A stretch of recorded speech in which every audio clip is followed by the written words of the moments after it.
પુષ્પા ફિલ્મની સ્ટાઇલમાં ચંદનની ચોરી।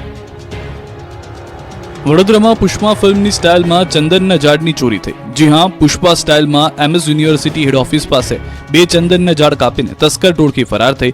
જો કે નવાઈની બાબત તો એ છે કે કરોડો રૂપિયાના ખર્ચે સિક્યુરિટીનો કોન્ટ્રાક્ટ અપાયો હોવા છતાં ચોરી થતા ખળભળાટ મચ્યો। ચંદન ચોર પુષ્પાઓ ઝાડને સાચવવાની લોખંડની જાળી તોડી ચંદનના ઝાડને ટ્રી કટર વડે કાપી ચોરી કરી ફરાર થઈ જતા હતા। જો કે ટ્રી કટરથી ઝાડ કાપવા છતાં સિક્યુરિટી ગાર્ડની ઊંઘ ના ઉડતા સવાલો પણ ઊભા થયા હતા। લોકો જાતિના દાખલા માટે ડખે ચડ્યા। તંત્રના બાપે વાલીઓએ બાળકોને સ્કૂલ મોકલવાનું ટાળ્યું। મહીસાગરના ખાનપુર તાલુકામાં આદિવાસી લોકો જાતિના દાખલાને લઈ આંદોલન પર ઉતર્યા છે। જાતિનો દાખલો ન મળતા આદિવાસીઓ પોતાના બાળકોને અભ્યાસ કરવા માટે શાળાએ નથી મોકલી રહ્યા, જેના કારણે ગામની શાળાના રૂમ ખાલીખમ અને રૂમમાં માત્ર શિક્ષક જોવા મળ્યા તો કેટલીક શાળામાં માત્ર 2 જ વિદ્યાર્થી દેખાયા। 24 દિવસ થયા હોવા છતાં પણ આદિવાસી લોકો પોતાના બાળકોને અભ્યાસ અર્થે શાળાએ નથી મોકલી રહ્યા। વાલીઓ પોતાની વાત પર અડગ રહી કેટલીય શાળાઓમાં બાળકોની હાજરી 0 જોવા મળી રહી છે।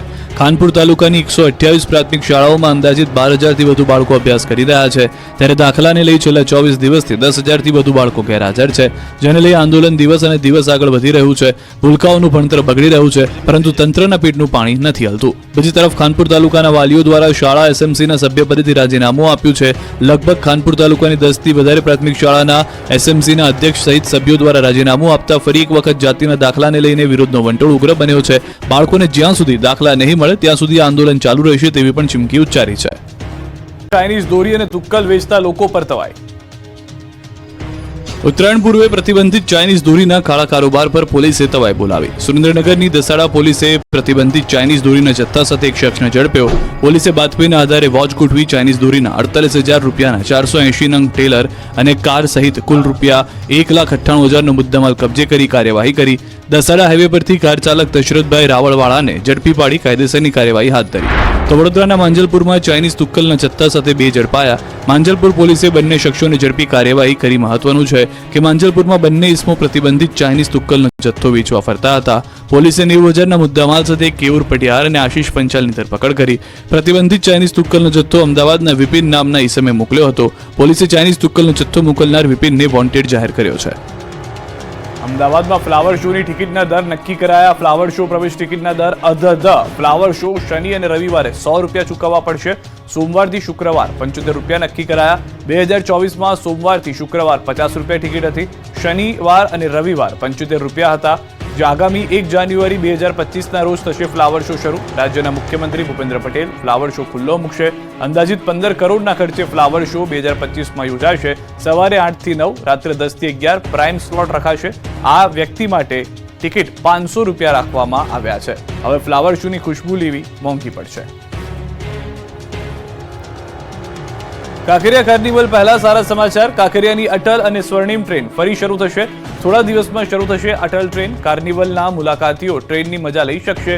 હરણી દુર્ઘટના બાદ ટ્રેન બંધ કરી દેવાનો થયો હતો નિર્ણય। જરૂરી મંજૂરીની પ્રક્રિયા પૂર્ણ થતા હવે ફરી ટ્રેન શરૂ થશે।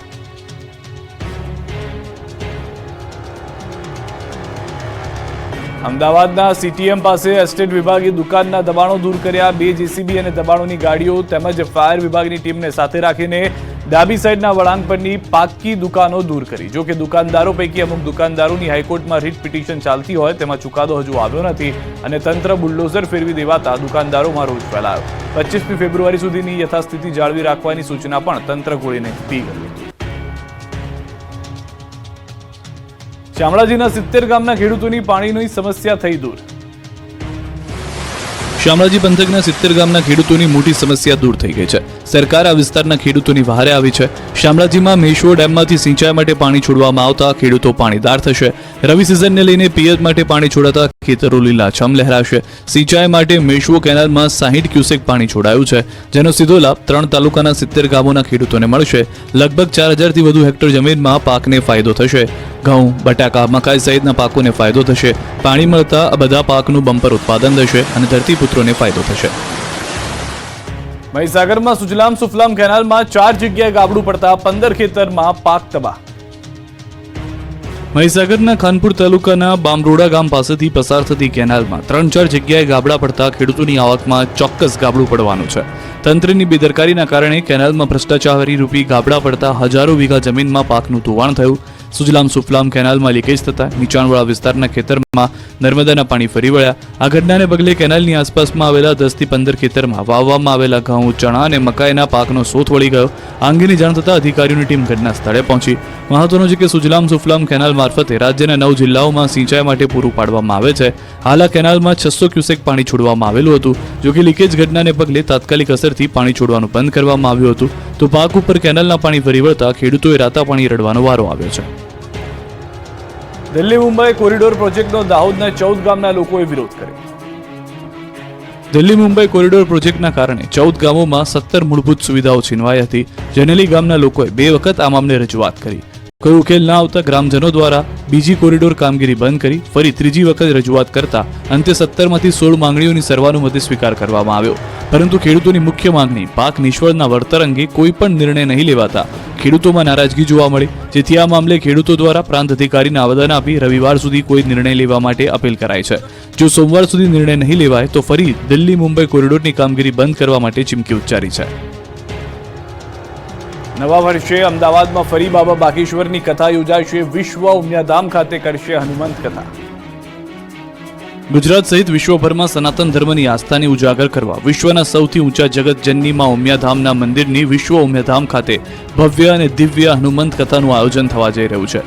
વિશ્વ ઉમિયા ફાઉન્ડેશન અમદાવાદ દ્વારા અમદાવાદના જાસપુર વિશ્વ ઉમિયાધામ ખાતે આગામી મહિનામાં 3 થી 6 જાન્યુઆરીના રોજ વિશ્વ પ્રસિદ્ધ સંત બાબા બાગેશ્વરના ધીરેન્દ્ર શાસ્ત્રીની દિવ્ય કથાનું આયોજન કરાયું છે.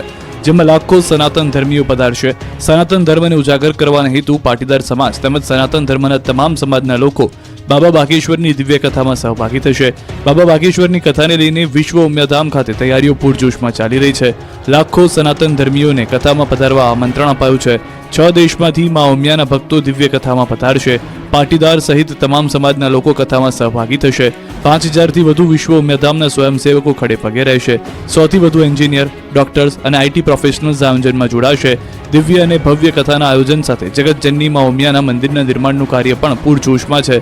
જેમાં 1440 થી વધુ પિલ્લરનું નિર્માણ કાર્ય પૂર્ણ થયું છે અને હાલમાં જ્યાં માં ઉમિયા બિરાજમાન થવાના છે તેના રાફ્ટનું કાર્ય ચાલી રહ્યું છે. ઊંઝા યાર્ડની ચૂંટણીમાં બળવો કરનાર પૂર્વ ચેરમેન અરવિંદ પટેલે ભાજપે મનાવી લીધા. ઊંઝા યાર્ડની ચૂંટણીમાં પૂર્વ વાઇસ ચેરમેને બળવો કરી ભાજપ વિરુદ્ધમાં જઈને ઉમેદવારી નોંધાવી હતી. ચૂંટણીમાં પ્રમુખ પદ માટે ભાજપના જ 2 જૂથ વચ્ચે જંગ જામવાનો હતો. પૂર્વ વાઇસ ચેરમેન અરવિંદ પટેલને મેન્ડેટ ન મળતા આક્રોશમાં પોતે પણ ઉમેદવારી નોંધાવી દેતા ચૂંટણી રસપ્રદ બની હતી. પરંતુ અંતે બળવો કરનાર અરવિંદ પટેલને ભાજપે મનાવી લીધા છે અને ઘીના ઠામમાં ઘી ઢોળાયું છે. હવે ઉમેદવારી ફોર્મ પરત ખેંચવાની તારીખ જતી રહી છે. પૂર્વ વાઇસ ચેરમેન અરવિંદ પટેલે ભાજપે મેન્ડેટમાં જાહેર કરેલા ઉમેદવારને સમર્થન જાહેર કર્યું છે. આ અંગે પૂર્વ વાઇસ ચેરમેન અરવિંદ પટેલે કહ્યું કે હું પાર્ટીનો વફાદાર અને 30 વર્ષથી સક્રિય કાર્યકર છું એટલે મેન્ડેટવાળા ઉમેદવારને ટેકો જાહેર કર્યો છે. મહત્વનું છે કે એશિયાની સૌથી મોટી ગણાતી ઊંઝા એપીએમસીની 16 ડિસેમ્બરે ચૂંટણી યોજાનાર છે જ્યારે 17 ડિસેમ્બરે મતગણતરી હાથ ધરાશે. ચૂંટણીમાં ખેડૂત વિભાગના 261, વેપારી વિભાગના 805, સહકારી ખરીદ વેચાણ મંડળે 40 મળી કુલ 1106 મતદારો કરશે મતદાન. સર્કલ પર ટ્રાફિકથી કંટાળી લોકોએ કર્યો વિરોધ. બનાસકાંઠા જિલ્લાના મુખ્ય મથક પાલનપુર એરોમાં સર્કલની ટ્રાફિકની સમસ્યા વધી રહી છે. દરરોજ કલાકો સુધી ટ્રાફિક જામ થાય છે. વાહનોની કતાર લાગે છે જેથી રસ્તાઓ પહોળા કરવાની કામગીરી ચાલી રહી છે અને તેના માટે તંત્ર દ્વારા ચારે તરફ બેરિકેટિંગ કરી દેવાયું છે જેનો ભોગ ત્યાં રહેતા સ્થાનિકો બની રહ્યા છે.